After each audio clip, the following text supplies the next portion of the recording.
Hello, and welcome back to another edition of Carrie's Gardening Channel. So today is March 24th, 2021, and I have a flat of Gomphrena seedlings here. And I wanted to talk to you a little bit today about growing Gompphrenas and about how to care for the seedlings and about when to actually transplant them outside. So these were started, let me see here. These were started back in February the 11th. These were started here. And this is the QIS series of Gomphrena. And I have a few different series that I grow, but this flat here is the QIS. And you can see here they're past the seedling leaf stage, and they have two sets of leaves now, two sets of true leaves, I should say now. And they're working on establishing their root systems. You can see the roots down there at the bottom. These are actually ready to be transplanted into larger 6-packs or 4-packs. Or you could put them right into their permanent containers, like if you wanted to do up a planter. So these will go out after the danger of frost has passed. Now I'm gardening in Pennsylvania in Zone 5B, and the danger of frost is normally passed after Mother's Day. Now last year that was not the case because we had snow on Mother's Day. We had a very strange year last year, so these were actually, my Gomphrena seedlings were still in the greenhouse. And you want to make sure that danger of frost is passed, no snow. They are an annual. They are a tender annual, so they will not tolerate snow or frost. And another thing that you want to do before you take your seedlings outside, especially if you're growing them under lights, is you want to harden them off to the outdoor conditions. So kind of put them in the shade for a few weeks and gradually expose them to more sunlight before you just plant them out.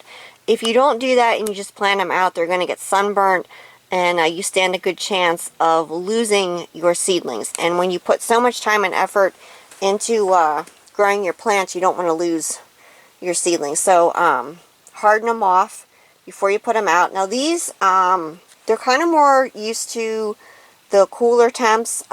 We have the heat on in the greenhouse, but it still does cool down at night in here. So these are, they're growing pretty strong and sturdy here.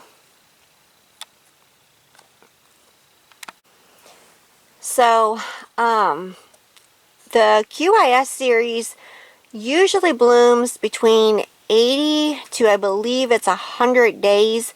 I'll have to check on that.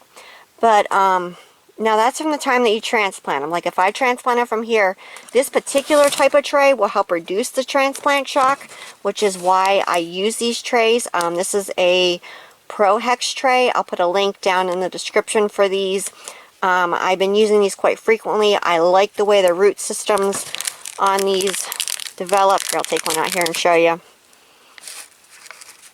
You can see the beautiful root systems on these. Yeah, these are definitely ready to be transplanted.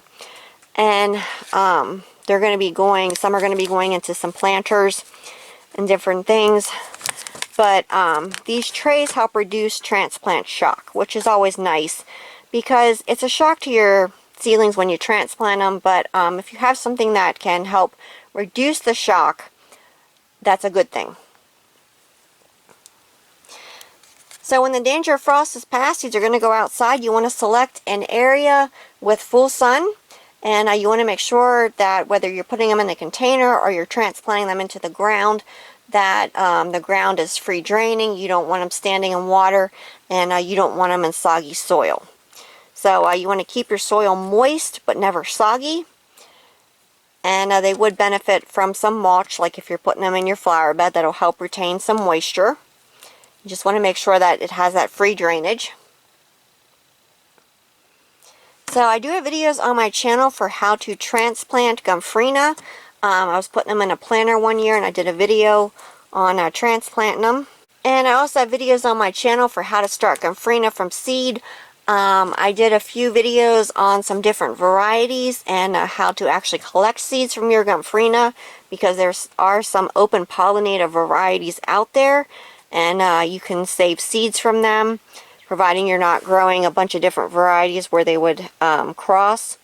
Now, they can be prone to aphids, so that is something you want to watch out for. Make sure that, you know, they don't have any aphids for them. But this is a beautiful filler plant in your bouquets, and it's a gorgeous dried flower. If you've never grown them before, they're really pretty, and it's a very unique flower. It's it kind of reminds me of a gumball in a way, but it's just a very beautiful flower. It comes in many different colors, and very pretty.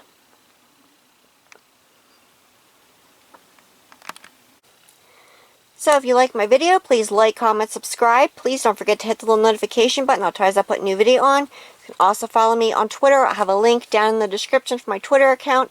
Thank you for watching, and I hope you have a nice day. Bye!